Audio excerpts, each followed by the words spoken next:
सभी विद्यार्थियों और साथियों को मेरा नमस्कार।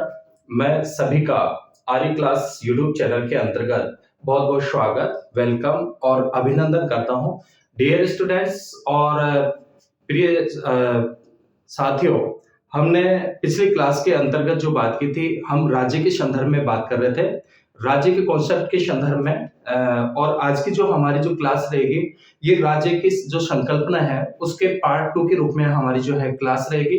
डियर स्टूडेंट्स और प्यारे साथियों, जो है हमने जो है पिछली क्लास के अंतर्गत जो बात की थी वो राज्य के अर्थ के रूप में की थी। सबसे पहले हमने देखा था कि जो राज्य है वो अंग्रेजी भाषा के स्टेट शब्द का जो है हिंदी पर्याय है, और जो कि लैटिन भाषा के पोलिस शब्द से जो है बना है, और पोलिस शब्द का जो अर्थ हुआ करता था उस समय नगर राज्य हुआ करता था। ठीक है।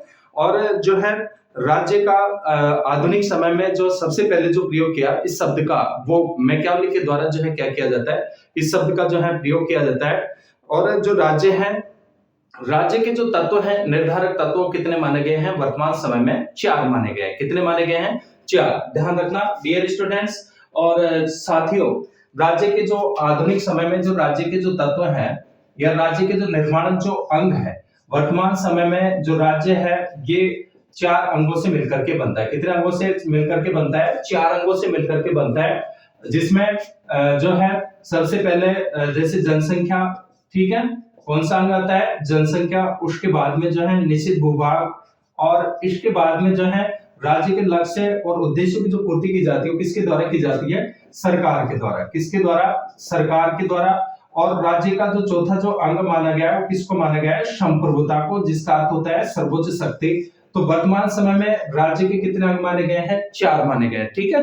प्लेटो राज्य के निर्माणक अंगों की जो बात करता है, प्लेटो ने आइडियल स्टेट आदर्श राज्य का सिद्धांत दिया था। और प्लेटो जो है आदर्श राज्य के 3 निर्माणक वर्ग मानता है, जिसमें जो है उसका जो संरक्षक वर्ग है जिसको दार्शनिक वर्ग कह करके पुकारता है, और संरक्षक वर्ग में जो है सैनिक वर्ग और उत्पादक वर्ग। तो प्लेटो के जो आदर्श राज्य के जो निर्माणक जो 3 अंग थे वो 3 अंगों में सबसे पहले दार्शनिक शासक हो गया, सैनिक वर्ग हो गया और उत्पादक वर्ग हो गया। ठीक है। मनु, कौटिल्य और जो भारतीय जो ये जो प्राचीन भारतीय जो राजनीतिक विचारक थे, इन्होंने राज्य के स्वरूप के बारे में, राज्य के अंगों के बारे में सप्तांग सिद्धांत का प्रतिपादन किया था। ठीक है। कितने अंग बताए इन्होंने? 7। और जो 7 अंग बताए इन्हीं को सप्तांग सिद्धांत के नाम से जाना जाता है। ठीक है। तो हमने पिछली क्लास के अंतर्गत बात की थी कि जो राज्य है वो अंग्रेजी भाषा के स्टेट शब्द का हिंदी अनुवाद है, और लैटिन भाषा में इसके लिए पोलिस शब्द का प्रयोग किया जाता था, जिसका अर्थ क्या होता था? नगर राज्य। ठीक है। और स्टेट शब्द का अर्थ राज्य के रूप में जो है सबसे पहले जो प्रयोग किया था वो इटली निवासी किसके द्वारा किया जाता है? मैकियावेली के द्वारा। एक तो ये बात की थी अपन ने। इसके बाद में हमने देखा था कि कुछ राज्य के संदर्भ में जो परिभाषाएं हैं कि अरस्तु ने कहा कि राज्य परिवारों और ग्रामों का ऐसा समुदाय है जिसका उद्देश्य पूर्ण और आत्मनिर्भर के जीवन की जो है, पूर्ण और आत्मनिर्भर जीवन की क्या है? प्राप्ति करना है। ठीक है। इसके अलावा जो है ब्लम्सली के अनुसार किसी निश्चित भूप्रदेश में राजनीतिक दृष्टि से संगठित व्यक्तियों को राज्य कहा जाता है। और लास्की ने कहा कि राज्य एक ऐसा प्रादेशिक समाज है जो सरकार और प्रजा में विभाजित है, जो अपने निश्चित भौगोलिक क्षेत्र में अन्य समुदायों पर सर्वोच्च क्या रखता है? सत्ता रखता है। ठीक है। उसके बाद में हमने बात की थी राज्य के विकास की अवस्थाएं, कि राज्य जो वर्तमान राज्य के विकास की अवस्थाएं, कि राज्य जो है वर्तमान समय में जो राज्य जो अस्तित्व में आया है वो विकास की कौन कौन सी अवस्थाओं से होकर के गुजरा है। तो हमने देखा था कबायली राज्य, प्राचीन राज्य, यूनानी नगर राज्य, रोमन साम्राज्य, उसके बाद में सामंती राज्य, और उसके बाद में जो है आधुनिक समय में कौन सा राज्य आता है? आधुनिक राज्य, जिसके मोस्टली रूप में कितने अंग माने गए हैं? 4 अंग माने गए हैं। ठीक है। आधुनिक समय में राज्य के कितने अंग माने गए हैं? 4 अंग माने गए हैं। ठीक है। तो डियर स्टूडेंट्स, चलिए आगे बात करते हैं अपन। आज जो हम बात करेंगे पिछली क्लास से आगे राज्य के संदर्भ में जो है अपन बात कर रहे हैं। इसमें जो है मोस्टली रूप में आज जो हम बात करेंगे 4 अंगों के संदर्भ में और देखेंगे। सबसे पहले जनसंख्या के संदर्भ में बात करते हैं। किसके संदर्भ में? जनसंख्या के संदर्भ में। ठीक है। और जो जनसंख्या की हम बात करें तो जनसंख्या के संदर्भ में बात करें तो प्लेटो ने राज्य की जनसंख्या 5040 बताई। ठीक है। ध्यान रखना, प्लेटो ने राज्य की जनसंख्या जो है कितनी मानी है? प्लेटो ने कितनी बताई थी? 5040। ठीक है, कितनी बताता है प्लेटो? राज्य की, उसने जो राज्य की जो जनसंख्या बताई वो 5040 बताई। और अरस्तु ने राज्य की जनसंख्या के विषय में कहा कि न तो बहुत अधिक और न ही बहुत कम होनी चाहिए। रूसो ने राज्य की जनसंख्या 10,000 बताई है, ध्यान रखना। रूसो ने, जो वेस्टर्न पॉलिटिकल थिंकर्स है, प्लेटो, रूसो और अरस्तु, ठीक है, अरस्तु को राजनीतिक विज्ञान का क्या कहा जाता है? पिता कहा जाता है। तो रूसो ने राज्य की जो जनसंख्या बताई है वो कितनी बताई है? 10,000। ठीक है, कितनी बताता है? 10,000। और वास्तव में राज्य की जनसंख्या प्रादेशिक सीमा और प्राकृतिक संसाधनों के जो है अनुसार ही होनी चाहिए, क्योंकि जितने संसाधन होंगे जनसंख्या के अकॉर्डिंग जो है संसाधन होने चाहिए, ताकि जनसंख्या को जो है निवासियों को, नागरिकों को जो है संसाधनों से संबंधित जो समस्या है उनसे जूझना नहीं पड़े। इसके लिए जो है उसी के अनुरूप क्या होनी चाहिए? जनसंख्या होने चाहिए। ठीक है, इसके बाद में जो है तो ये जनसंख्या के संदर्भ में, कि जनसंख्या के संदर्भ में बात करें तो प्लेटो ने 5040, रूसो ने कितनी बताई है? 10,000। अरस्तु कहता है कि न तो अधिक होनी चाहिए और न ही कम होनी चाहिए। उसके बाद में हम बात करते हैं दूसरा जो है भूभाग। ठीक है, जो दूसरा जो अंग है, पहला तो कौन सा हो गया? जनसंख्या। इसके बाद में भूभाग। और भूभाग के संदर्भ में बात करें कि राज्य का जो है एक निश्चित भौगोलिक क्षेत्र होना चाहिए, भूभाग होना चाहिए। और राज्य की परिभाषा में भूभाग का जिक्र करने वाला प्रथम लेखक कलेवर था। ठीक है, भूभाग के बारे में जो है विचार करने वाला ये प्रथम जो लेखक जो माना जाता है, विद्वान माना जाता है, वो कौन सा? कलेवर। ठीक है, कौन सा विद्वान? कलेवर। इन्होंने जो है भूभाग के संदर्भ में जो है विचार करते हैं, ये जिक्र करते हैं। सीले, डिग्विड, लास्की आदि विद्वानों ने भूभाग को राज्य का आवश्यक तत्व नहीं माना है, और निश्चित प्रदेश राज्य का क्या है? आवश्यक तत्व है। ऐसा किसका मानना है? बिलंसली का। ठीक है, ऐसा किसने माना है? बिलंसली ने, कि राज्य का जो है निश्चित भौगोलिक क्षेत्र होना चाहिए। तीसरा अंग की हम बात करें, तीसरा जो अंग है वो कौन सा होता है? सरकार। ठीक है, क्योंकि सरकार ही जो होती है वो राज्य के लक्ष्यों और उद्देश्यों की क्या करती है? पूर्ति करती है।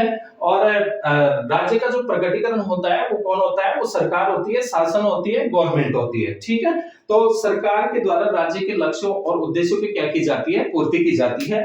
इसके अलावा जो है सरकार के संदर्भ में जो है कि गिडिंग्स ने कहा है कि सरकार राज्य का अभिव्यक्त रूप है, यह व्यक्ति के सामान्य उद्देश्यों की क्या करता है? पूर्ति करता है। और सरकार राज्य की एजेंट है, राज्य अपनी भावनाओं और योजनाओं को सरकार के माध्यम से क्या करती है? प्रकट करती है। ठीक है, तो आधुनिक समय में राज्य का जो तीसरा जो अंग माना गया है, किसको माना गया है? सरकार को। फोर्थ अंग की बात करें तो संप्रभुता आता है। फोर्थ जो अंग है वो कौन सा होता है? संप्रभुता। ठीक है, जो अंग्रेजी भाषा के सॉवरेनिटी शब्द का हिंदी अनुवाद है, जो कि लैटिन भाषा के सुप्रीनेस शब्द से लिया गया है, जिसका अर्थ क्या होता है? सर्वोच्च शक्ति। दो प्रकार की होती है, आंतरिक संप्रभुता और एक जो होती है बाहरी संप्रभुता। ठीक है, अधेयता हो गई इसकी विशेषता, मोस्टली अविभाज्यता। तो ये संप्रभुता राज्य का जो है चौथा महत्वपूर्ण क्या माना गया है? इसको अंग माना गया है। और जो है राज्य के चारों तत्वों में सबसे महत्वपूर्ण जो है संप्रभुता है, अर्थात संप्रभुता को राज्य की आत्मा भी कहा जाता है। संप्रभुता राज्यों को अन्य समुदायों से क्या करता है? अलग करता है। और ध्यान रखना कि स्थानीय कानून को बनाने और लागू करने की स्वतंत्रता, अधिकार को प्रदान करने की क्षमता, दायित्वों के निर्वहन का अंतर्राष्ट्रीय विधि के अंतर्गत होना क्या कहलाता है? राज्य कहलाता है। ठीक है, इसके बाद में अपन बात करते हैं राज्य के संदर्भ में और महत्वपूर्ण बिंदुओं पे अपन जो है चर्चा करते हैं। कि सबसे पहले जो है कि नगर राज्य की अवधारणा प्राचीन यूनानी ग्रीक विद्वानों के द्वारा की गई। ध्यान रखना डियर स्टूडेंट्स और जो है प्यारे साथियों, कि आपको पता है, आप सब जानते हैं कि जैसा कि राजनीति विज्ञान का जो विकास और जो होता है, विकास का जो श्रेय दिया जाता है ये यूनानियों को दिया जाता है। किसको दिया जाता है? यूनानियों को। और इसका प्रादुर्भाव भी कहां से होता है? यूनान से होता है। राजनीति विज्ञान को प्लेटो के आदर्शवाद और अरस्तु के यथार्थवाद ने जो है क्या किया है? अभिसिंचित किया है। तो ये कहें कि भाई राज्य की जो कॉन्सेप्ट है, ये जो अवधारणा है, ये प्राचीन यूनानी ग्रीक विद्वानों के द्वारा जो है की गई। इसके अलावा रोमन सभ्यता के अंतर्गत राज्यों को सिविटास के नाम से जाना जाता था और राज्य के चार तत्वों गार्नर और गैटिक द्वारा प्रतिपादित किया गया था। ध्यान रखना, इसके द्वारा, गार्नर और गैटिक के द्वारा। इसके अलावा ट्रिटिस के लॉर्ड एक्टर ने विशाल राज्यों का समर्थन किया था। प्लेटो, रूसो ने छोटे आकार के राज्यों का समर्थन किया था। और मैं ही राज्य हूं। ये लुई 14वें के द्वारा कहा गया, ठीक है। किसके द्वारा? लुई 14वें ने कहा कि आई एम स्टेट, मैं ही क्या हूं? राज्य हूं। ये आपको विशेष रूप से जो है ध्यान रखना है डियर स्टूडेंट्स और साथियों। निश्चित रूप में मेरे द्वारा जो कंटेंट आपको लगभग पर डे उपलब्ध जो करवाए जा रहे हैं ये आपके लिए उपयोगी होंगे। हम महत्वपूर्ण महत्वपूर्ण जो है सारगर्भित बातों के संदर्भ में अपन जो है चर्चाएं कर रहे हैं, तो निश्चित रूप में जो है ये क्लासें आपके लिए उपयोगी होंगी। आप लगातार जो है मेहनत करते रहिए, जुड़े रहिए हमारे साथ में। तो निश्चित रूप में आपको प्रतियोगी परीक्षा में, इसके अलावा चाहे विद्यार्थी यूजी का हो, पीजी का हो, निश्चित रूप में उनके लिए ये क्लासेस जो है उपयोगी हैं। पॉलिटिकल साइंस और साथ साथ में जो है अपन कॉम्पिटिटिव लेवल के जो क्वेश्चन जहां से बनते हैं उसके संदर्भ में भी अपन इन चैप्टरों में से क्या करते हैं, चर्चा करते हैं, ठीक है। तो इसमें लुई 14वें ने कहा था कि मैं ही क्या हूं? राज्य हूं। इसके अलावा मॉडर्न स्टेट नामक पुस्तक, ध्यान रखना, मॉडर्न स्टेट नामक जो पुस्तक है ये पुस्तक लिखी गई किसके द्वारा? मैकाइवर के द्वारा। किसके द्वारा? मैकाइवर के द्वारा लिखी जाती है, ठीक है। किसके द्वारा लिखी जाती है? मैकाइवर के द्वारा। कौन सी पुस्तक? Modern state. ये पुस्तक इनके द्वारा जो है लिखी गई और राज्य के जैविक या शरीर सिद्धांत का प्रतिपादन सबसे पहले प्लेटो के द्वारा किया गया। इसका समर्थन अरस्तु, स्पेंसर और ब्लेंसली आदि विद्वानों के द्वारा किया गया। राज्य के 4 तत्व मिलकर उसे वैधानिक संस्था बनाते हैं, ठीक है। 4 तत्व कौन कौन से हो गए? जनसंख्या हो गई, इसके अलावा जो है निश्चित भूभाग हो गया, इसके अलावा सरकार हो गया और फोर्थ जो है ये संप्रभुता होगा। तो जो 4 जो अंग है वर्तमान समय में राज्य का दर्जा हम उसी को देते हैं जिसके पास में कितने अंग होते हैं? 4 अंग होते हैं। और ये जो सभी जो 4 अंग हैं अब किसके पास में है? राज्यों के पास। अब राज्य किसके रूप में हो गए हैं? तो इनका बृहत जो आकार है वो राष्ट्र के रूप में, ठीक है। तो राष्ट्रों को क्या क्या कहा जाता है? राज्य कहा जाता है डियर स्टूडेंट्स। और जो भारत में जो राज्य हैं इनको प्रशासनिक सुविधा के, क्योंकि केंद्र सरकार जो है पूरे देश का शासन चलाने का जो है केंद्र सरकार के ऊपर जो है अत्यधिक भार बढ़ जाता है, इसलिए राज्य के प्रशासन को, देश के प्रशासन को सुचारू रूप से चलाने के लिए जो है देश को जो है राज्यों में बांटा जाता है, ठीक है। और राज्य स्तर पे जैसा आप जानते हैं राज्यों में राज्य सरकारें होती हैं, स्थानीय लेवल पर स्थानीय स्वशासन होता है और केंद्रीय स्तर पे कौन सी सरकार होती है? केंद्र सरकार होती है, ठीक है। इसके अलावा अपन बात करते हैं कि तो ध्यान रखना मॉडर्न स्टेट जो पुस्तक लिखी गई ये किसके द्वारा लिखी गई? मैकाइवर के द्वारा। और राज्य के 4 तत्व मिलकर के इसे क्या बनाते हैं? वैधानिक संस्था बनाते हैं। इसके अलावा प्राचीन भारतीय राजनीतिक विचारकों ने राज्य के 7 अंग बताए थे, ये अपन चर्चा कर चुके हैं कि मनु, कौटिल्य और शुक्र ने भी जो है राज्य के सप्तांग सिद्धांत का क्या किया है? प्रतिपादन किया है। और उस समय ये जो है प्रासंगिक भी थे, उपयोगी भी जो है ये अंग क्या थे उस समय? उपयोगी थे, ठीक है ना। क्योंकि पहले प्राचीन समय में हम शासन का प्रकार देखते हैं तो मोस्टली कौन सा था? राजतंत्र था, ठीक है। कौन सा था? राजतंत्र। इसके अलावा और कोटेशन जो है कि राज्य को प्राकृतिक जो संस्था माना है कि राज्य एक प्राकृतिक संस्था है। राज्य एक प्राकृतिक संस्था है। राज्य क्या है? एक प्राकृतिक संस्था है। ये कथन किसका है? ये अरस्तु का है। ध्यान रखना, किसने कहा है? अरस्तु ने, कि राज्य को क्या माना है? एक प्राकृतिक संस्था माना है। इसके अलावा अरस्तु कहते हैं कि राज्य व्यक्ति से पहले है, पूर्व है। और प्लेटो के अनुसार कि राज्य व्यक्ति का बृहद रूप है। राज्य जो है व्यक्ति का बृहद रूप है, ठीक है। व्यक्ति का बृहद रूप है। ये किसने कहा है? ये प्लेटो ने कहा है। किसका कथन है ये प्लेटो का है, ठीक है। जो आदर्शवादी विचारक थे और सुकरात के ये शिष्य थे और प्लेटो के जो शिष्य थे वो कौन थे? वो अरस्तु थे। इसके अलावा राज्य की सर्वश्रेष्ठ परिभाषा गार्नर की मानी जाती है कि गार्नर का कथन है कि राजनीति विज्ञान का प्रारंभ और अंत किसके साथ होता है? राज्य के साथ होता है। प्रिय विद्यार्थियों, विशेष रूप से आपको एक कोटेशन जो है ध्यान रखना है कि राजनीति विज्ञान का सर्वश्रेष्ठ जो परिभाषा दी है किसने? अकॉर्डिंग टू गार्नर, राजनीति विज्ञान का प्रारंभ व अंत, ठीक है, किसके साथ होता है? राज्य के साथ होता है। किसके साथ होता है? राज्य के साथ होता है। यह जो कथन है, यह कोटेशन है, किसका है? अरस्तु, सॉरी, किसका है? गार्नर का, ठीक है। किसके अनुसार? गार्नर के अनुसार ये परिभाषा है कि राजनीति विज्ञान का जो प्रारंभ और जो अंत होता है वो किसके साथ में होता है? राज्य के साथ में होता है। ये किसने कहा है? गार्नर ने। इसके अलावा जो है आधुनिक जो विचारक जैसे ईस्टर्न है, आमंड है आदि राज्यों को एक राजनीतिक व्यवस्था और राजनीतिक प्रणाली मानते हैं और राज्य का स्वरूप मूलतः एक नियम है। ये मैकाइवर लिखते हैं। राज्य की सदस्यता के बिना व्यक्ति का नैतिक जीवन संभव नहीं है। ये किसने कहा है? ये रूसो ने कहा है। और संप्रभुता राज्यों को अन्य समुदायों से अलग करता है क्योंकि अन्य समुदाय के पास भी जनसंख्या, भूभाग और सरकार होती है, लेकिन संप्रभुता का क्या होता है? अभाव होता है। ठीक है। 15 अगस्त 1947 से पहले और हमारा जो कॉन्स्टिट्यूशन जब तक लागू नहीं हुआ था तब तक हमारे पास में जो है संप्रभुता नहीं थी, तो हमारा देश एक राज्य नहीं था। ठीक है। राज्य कब बना? आजादी के बाद, और जब हमारा संविधान क्या हो गया? लागू हो गया। इसके बाद में जो है राज्य विधि का शिशु और जनक दोनों है, ये मैकाइवर ने कहा है। और सरकार राज्य का व्यवहारिक पक्ष है। सरकार राज्य की क्या होती है? एजेंट के रूप में होती है। ठीक है। इसके अलावा डियर स्टूडेंट्स, मैं आपको बता दूं कि राज्य के निर्माण में महत्वपूर्ण जो आंदोलन रहे हैं, एक तो पुनर्जागरण आंदोलन, जिसका अर्थ होता है फिर से जागना, फिर से उठना। और 15वीं शताब्दी में यूरोप में इस आंदोलन को प्रारंभ किया गया, जो कि एक बौद्धिक और सांस्कृतिक आंदोलन था। स्वतंत्रता व समानता की मांग, इसके अलावा मानवतावाद का जन्म, और इसका जो नारा था कि मानव ही सभी वस्तुओं का मापदंड है। साइमोन ने कहा कि यह मानव के विचारों के उत्पन्न का काल है और यह मानव मस्तिष्क में परिवर्तन विचार है। धार्मिक सुधार आंदोलनों का भी योगदान रहा है राज्य के निर्माण में, जो कि 16वीं शताब्दी में जर्मनी, यूरोप में इसके जो प्रणेता थे मार्टिन लूथर थे। और भारत में स्वामी दयानंद सरस्वती ने कहा वेदों की ओर लौटो, और दयानंद सरस्वती ने इनको भारत का मार्टिन लूथर भी कहा जाता है, ध्यान रखना।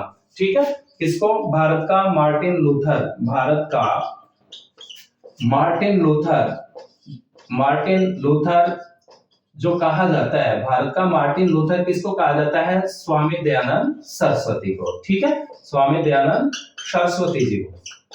और इन्होंने जो है वेदों की और लौटो का क्या दिया था? नारा दिया था। ठीक है। इसके अलावा भारत में शुद्धि आंदोलन जो प्रारंभ किया गया था वो भी किसके द्वारा किया गया था? स्वामी दयानंद सरस्वती जी के द्वारा। ठीक है। तो भारत का जो मार्टिन लूथर जो माना जाता है, ये जिसको संज्ञा दी गई है, किसको दी गई है? स्वामी दयानंद सरस्वती को। ठीक है। इसके अलावा जो है मध्यकाल तक जनता व राजा एक होकर पोप के धर्म को छोड़ते हैं और सभी पुरानी परंपराएं धर्म आधारित राज्य का क्या कर दिया जाता है? अंत कर दिया जाता है। व्यापारिक वाणिज्यिक पद्धति जैसे छापे, कारखाने का निर्माण, क्षेत्रीय बाजार, राष्ट्रीय बाजार बना, और वैज्ञानिक क्रांति, सभी ने मिलकर के आधुनिक राष्ट्र राज्य का क्या किया है? निर्माण किया है। ठीक है। और भारतीय राजनीतिक जो चिंतन है, इसमें अपन बात करें तो मोस्टली रूप में प्राचीन भारतीय राजनीतिक चिंतन के अंतर्गत कि संपूर्ण भारतीय राजनीतिक चिंतन जो है धर्म पर आधारित है। राज्य एक आवश्यक एवं उपयोगी संस्था माना है, राजा को सर्वोच्च बताया था। और भारतीय राजनीतिक चिंतन जो है आध्यात्मिक है, राज्य के सप्तांग सिद्धांत को क्या मिलती है? मान्यता। इसके अलावा आधुनिक समय में राज्य की उत्पत्ति के संबंधी सिद्धांत, अब अपन इसकी उत्पत्ति के संबंध में जो सिद्धांत है उनके संदर्भ में अपन बात करेंगे। ठीक है। डियर स्टूडेंट्स, फिर से देखिए, हम बात कर रहे हैं राज्य के अंतर्गत राज्य की जो संकल्पना है उसका पार्ट सेकंड क्लास देखना है। और सेकंड क्लास के अंतर्गत आज जो हम आधुनिक समय में जो राज्य के जो 4 अंग माने गए हैं, कौन कौन से? जनसंख्या, निश्चित भूभाग, सरकार और संप्रभुता। इनके संदर्भ में अपन ने चर्चा की है कि प्लेटो ने राज्य की जो जनसंख्या बताई है वो 5040 मानी थी, रूसो ने 10,000। ठीक है। और भूभाग जो है, भूभाग निश्चित जो है भूभाग राज्य का दूसरा आवश्यक अंग है। सरकार जो होती है वो राज्य के लक्ष्य और उद्देश्यों की क्या करती है? पूर्ति करती है। और संप्रभुता जो है ये भी महत्वपूर्ण जो है अंग है। इसके अलावा जो है राज्य को प्राकृतिक संस्था किसने माना है? अरस्तु ने। राज्य व्यक्तियों का वृहद रूप है, ये कौन कहता है? ये प्लेटो कहते हैं। कौन कहता है? प्लेटो। और राजनीतिक विज्ञान का प्रारंभ और अंत राज्य के साथ होता है, ये किसने कहा है? गार्नर ने। ठीक है। ये किसकी परिभाषा है? गार्नर के। इसके अलावा जो है भारत का जो मार्टिन लूथर जिसे कहा गया है, किसको कहा जाता है? स्वामी दयानंद सरस्वती को। अब अपन जो बात करते हैं, आगे बात करते हैं डियर स्टूडेंट्स, राज्य की उत्पत्ति के संबंधित सिद्धांत या राज्य की उत्पत्ति से संबंधित सिद्धांतों की अपन बात करते हैं। ठीक है। राज्य की उत्पत्ति से संबंधित सिद्धांत, राज्य की उत्पत्ति से संबंधित सिद्धांत, राज्य की उत्पत्ति से संबंधित सिद्धांत। ठीक है। कि राज्य की उत्पत्ति के संदर्भ में कौन कौन से मोस्टली जो है सिद्धांत है। तो सबसे पहले जो है अपन बात करते हैं कि वास्तव में आज तक ये प्रमाणित नहीं हो पाया कि राज्य की उत्पत्ति जो है किस प्रकार से हुई है। ठीक है, सभी के अलग अलग जो है उन्होंने थ्योरीज दी हैं, सिद्धांत दिए हैं, लेकिन वास्तविक रूप में इसकी उत्पत्ति कैसे हुई है ये आज तक प्रमाणित नहीं हो पाई है।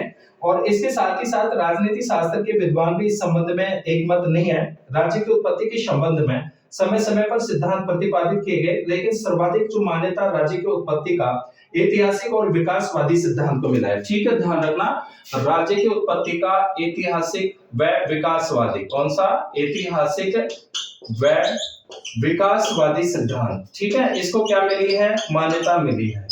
राज्य की उत्पत्ति के सिद्धांत में, उत्पत्ति के सिद्धांतों के संदर्भ में इस सिद्धांत को सर्वाधिक क्या मिली है? मान्यता प्रदान की जाती है। ठीक है, तो सबसे पहले बात करते हैं राज्य की उत्पत्ति का दैवीय सिद्धांत। राज्य की उत्पत्ति का कौन सा सिद्धांत? दैवीय सिद्धांत। अपन दैवीय सिद्धांत की बात करते हैं। तो जो दैवीय सिद्धांत है इस के संबंध में ये प्राचीन सिद्धांत है। ध्यान रखना, दैवीय जो सिद्धांत है कौन सा है? प्राचीन सिद्धांत है।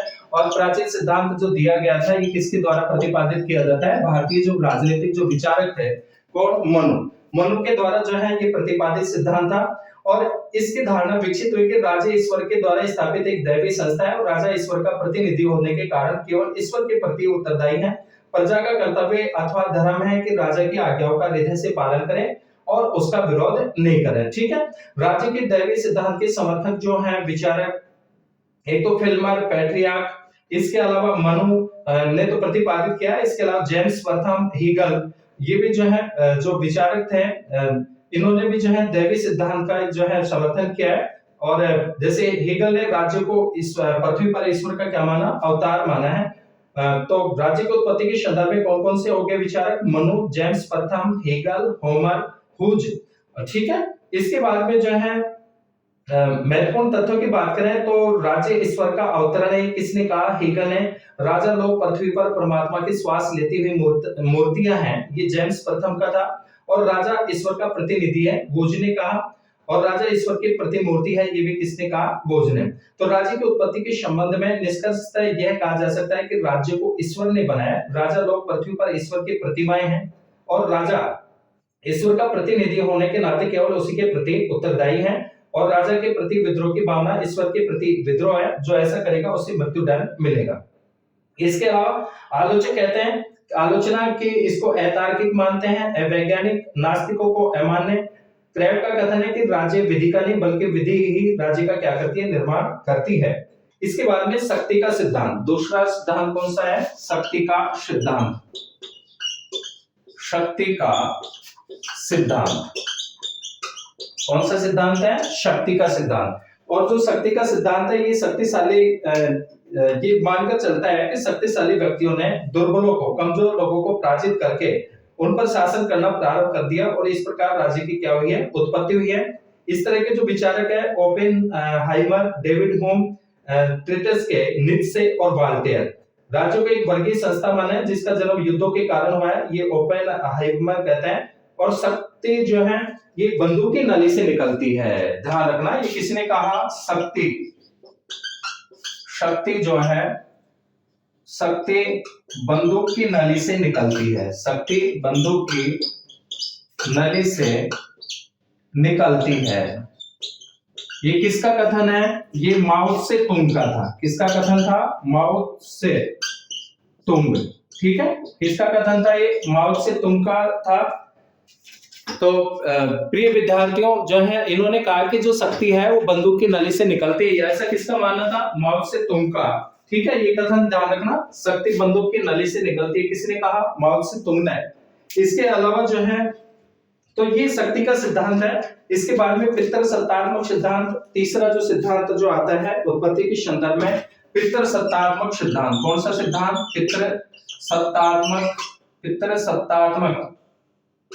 पितृसत्तात्मक सिद्धांत। कौन सा सिद्धांत? पितृसत्तात्मक सिद्धांत। और जो पितृसत्तात्मक जो सिद्धांत है वो ये मान करके चलता है कि इस सिद्धांत के समर्थकों का मानना है कि राज्य परिवार का ही विकास क्रम है। परिवार का पिता मुखिया होता था और परिवार से कुल से ग्राम और ग्राम से राज्य का निर्माण हुआ है। इस सिद्धांत के समर्थकों में सर हेनरी मैन और लिकोक का नाम आता है। ठीक है, सर हेनरी मैन, इसके अलावा लिकोक, इसके अलावा अरस्तु। ठीक है, क्योंकि अरस्तु ने भी विकासवादी सिद्धांत का क्या किया है, समर्थन किया है। और इसके बाद में मात्र सत्तात्मक सिद्धांत, कौन सा सिद्धांत, मात्र सत्तात्मक। और इस सिद्धांत के समर्थक ये मानते हैं कि आदि काल में परिवार मात्र सत्तात्मक या पितृ सत्तात्मक नहीं था, केवल कौन सा था, मात्र सत्तात्मक था। परिवार के विकास से राज्य की उत्पत्ति हुई है। इसके समर्थक में जैक्स, मॉर्गन, मैकलेन आदि का नाम प्रमुख रूप से आता है। और नेक्स्ट जो सिद्धांत आता है वो आता है सामाजिक समझौतावादी सिद्धांत। ठीक है, पितृ के बाद में मात्र सत्तात्मक सिद्धांत। और उसके बाद में जो आता है ये कौन सा आता है, सामाजिक समझौतावादी सिद्धांत।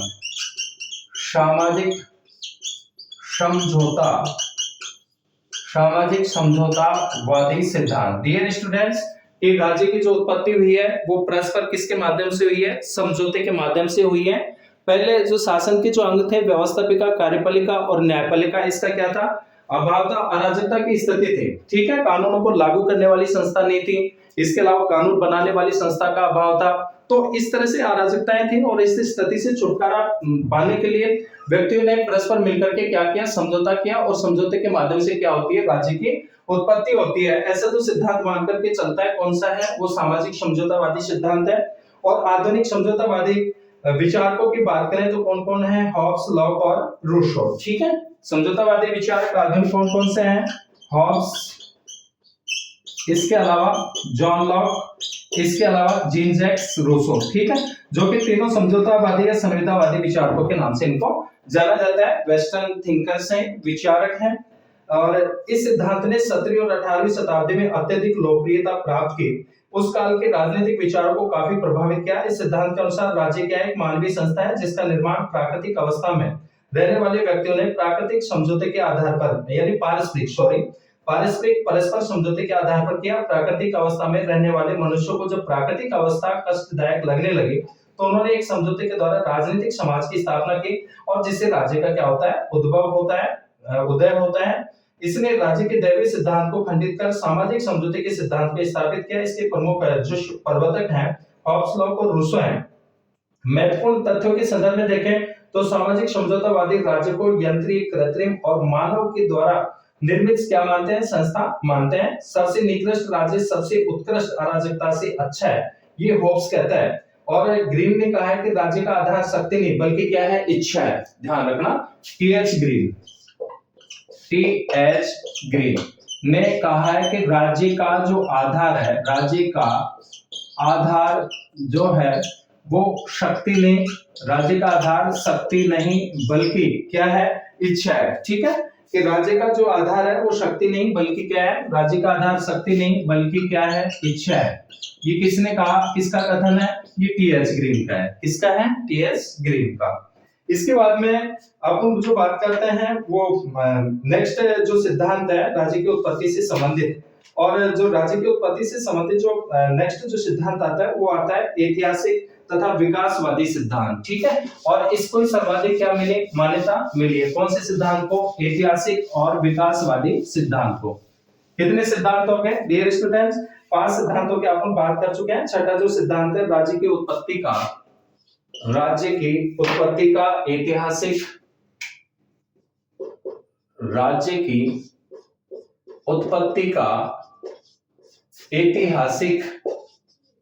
की उत्पत्ति का ऐतिहासिक व विकासवादी सिद्धांत, ऐतिहासिक व विकासवादी सिद्धांत। ठीक है, कौन सा सिद्धांत, ऐतिहासिक व विकासवादी सिद्धांत। और ये जो है राज्य की उत्पत्ति के संबंध में तमाम काल्पनिक सिद्धांतों को अस्वीकार करता है। आधुनिक विद्वानों ने विकासात्मक या ऐतिहासिक सिद्धांत प्रतिपादित किए। इस सिद्धांत के अनुसार राज्य एक ऐतिहासिक उपज है और विकासात्मक प्रक्रिया के परिणाम स्वरूप जो है इसकी क्या हुई है, उत्पत्ति हुई है। विकास के परिणाम स्वरूप आधुनिक अपने अस्तित्व में आया है और वर्तमान में ये मान्य सिद्धांत है। मैकआइवर के अनुसार कि रक्त संबंध से समाज और समाज से किसकी उत्पत्ति हुई है, राज्य की। इसके अलावा जो है गार्नर ने कहा है कि राज्य का जो विकास हुआ है निर्माण नहीं हुआ है। ठीक है, गार्नर क्या कहते हैं, राज्य का विकास हुआ है निर्माण नहीं है। बुलंदशहर राज्य के प्रत्येक सिद्धांत ने राज्य निर्माण में महत्वपूर्ण जो है भूमिका निभाई है। और जो है इस प्रकार से जो है ये राज्य की उत्पत्ति का जो है ये सिद्धांत कौन सा है, ऐतिहासिक व विकासवादी। और इसके संदर्भ में हम महत्वपूर्ण तथ्यों की बात करें तो राज्य की उत्पत्ति के संबंध में जितने भी सिद्धांत प्रतिपादित किए गए हैं उसमें सर्वमान्य सिद्धांत, ऐतिहासिक तथा विकासवादी सिद्धांत है। और यह सिद्धांत काल्पनिक नहीं है। पहली बात तो ये ध्यान रखनी है कि यह कल्पनाओं पर आधारित नहीं है। ठीक है, यह जो सिद्धांत है यह सिद्धांत जो है काल्पनिक नहीं है। क्या नहीं है? काल्पनिक नहीं है। इसके अलावा ऐतिहासिक और विकासवादी सिद्धांत के अनुसार राज्य परंपराओं की जो है देन है। राज्य के विकास का जो स्वरूप है हम पहले पढ़ चुके हैं, जैसे कबीलाई राज्य, प्राचीन राज्य, यूनानी राज्य, रोमन साम्राज्य, सामंती राज्य और उसके बाद में कौन सा राज्य आया? आधुनिक राज्य। और आधुनिक राज्य का जो विकास हुआ है राष्ट्र राज्य के रूप में, उपनिवेशवाद के रूप में राष्ट्र राज्य। राज्य की उत्पत्ति के ऐतिहासिक और विकासवादी सिद्धांत में राज्य की उत्पत्ति का मात्र सत्तात्मक और पितृ सत्तात्मक सिद्धांत भी जो है समायोजित हो जाता है। राजनीतिक चेतना ने राज्य के प्रति प्रेम उत्पन्न किया जिससे राज्य उद्भव में सहायता मिली। बर्क ने कहा है कि राज्य संपूर्ण विज्ञान में साझेदारी, संपूर्ण कला में साझेदारी, प्रत्येक सद्गुण और पूर्णता में साझेदारी है। और नेक्स्ट सिद्धांत की बात करते हैं राज्य की उत्पत्ति का मार्क्सवादी सिद्धांत। सातवां जो सिद्धांत आता है राज्य की उत्पत्ति का मार्क्सवादी सिद्धांत। कौन सा सिद्धांत? मार्क्सवादी। ठीक है, राज्य की उत्पत्ति का जो मार्क्सवादी जो सिद्धांत है, राज्य की उत्पत्ति का ये जो सिद्धांत है ये वर्ग संघर्ष की अवधारणा पर आधारित है। ठीक है, किस पर आधारित है? वर्ग संघर्ष। जैसे डियर स्टूडेंट्स आप जानते हैं कार्ल मार्क्स जो थे वो जर्मनी में उनका जन्म होता है। वो प्रमुख दार्शनिक, पत्रकार और जो है वैज्ञानिक समाजवाद के क्या माने जाते हैं? उनको प्रणेता के रूप में माना जाता है। और जो है मार्क्स ने जो सिद्धांत दिए थे मोस्टली रूप में 4 सिद्धांत दिए थे। एक तो अतिरिक्त मूल्य का सिद्धांत, वर्ग संघर्ष का सिद्धांत, इतिहास की भौतिकवादी व्याख्या और एक द्वंद्वात्मक भौतिकवाद। ये मोस्टली उसके क्या माने जाते हैं? 4 सिद्धांत माने जाते हैं। तो इसमें जो था कि इस सिद्धांत के अनुसार आदिम युग में राज्य जैसी कोई संस्था नहीं थी। मार्क्सवाद सिद्धांत ये मान के चलता है कि आदिम युग में राज्य जैसी कोई संस्था नहीं थी क्योंकि उस समय वर्गों का अभाव था। लेकिन यह स्थिति बहुत दिन तक नहीं रही। संपत्ति के आविर्भाव और उस पर वर्चस्व की लड़ाई से समाज 2 वर्गों में बढ़ गया, जिसमें प्रथम वर्ग के पास में उत्पादन के साधन थे और दूसरे वर्ग के पास में केवल क्या था? श्रम था। ठीक है, यानी उसका मेहनत था, श्रम था। और जो है जो साधन संपन्न वर्ग को जो है शोषण को बनाए रखने के लिए किसी सत्ता की आवश्यकता थी और यह सत्ता राज्य थी। इस विचार के प्रमुख समर्थक मार्क्स, एंजल्स, लेनिन और कौन माने जाते हैं? स्टालिन। ध्यान रखना, मार्क्स, एंजल्स, स्टालिन और लेनिन। ठीक है, ये मान करके चलते हैं। तो इसके प्रमुख समर्थक ये विद्वान थे। और उसके बाद में तथ्यों की बात करें कि संपत्ति के उद्भव ने समाज को 2 वर्गों में स्वामी और दास में विभक्त कर दिया और स्वामी वर्ग ने अपने वर्चस्व और शोषण को बनाए रखने के लिए राज्य का आविष्कार किया। अर्थात राज्य का अस्तित्व तब तक कायम रहता है जब तक कि वर्ग बना रहेगा। वर्ग के खात्मा से राज्य का भी खात्मा हो जाता है। लेनिन ने कहा कि राज्य एक वर्ग का दूसरे वर्ग पर शासन करने का क्या है? यंत्र है। और मार्क्स ने राज्य को शोषण का क्या माना है? यंत्र माना है। ठीक है, तो dear students the concept of state, राज्य की जो संकल्पना है उसके संदर्भ में हमने 2 क्लासों के अंतर्गत जो है महत्वपूर्ण जो है बातें जो हैं उन पे हमने चर्चा की। तो निश्चित रूप में जो है ये क्लास आपको जो है अच्छे से समझ में आएगी, इस बात की मैं उम्मीद और आशा करता हूं। डियर स्टूडेंट्स और प्यारे साथियों जो है लगातार मेहनत करते रहिए तो निश्चित रूप में जो है सफलताएं आपको जो है प्राप्त होगी। और मेरे द्वारा जो कंटेंट जो आपको उपलब्ध कराए जा रहे हैं डियर स्टूडेंट्स, हमें और अधिक उत्साहित करने के लिए जो है ज्यादा से ज्यादा क्लास को लाइक करें, शेयर करें, सब्सक्राइब करें। थैंक यू सभी का बहुत बहुत।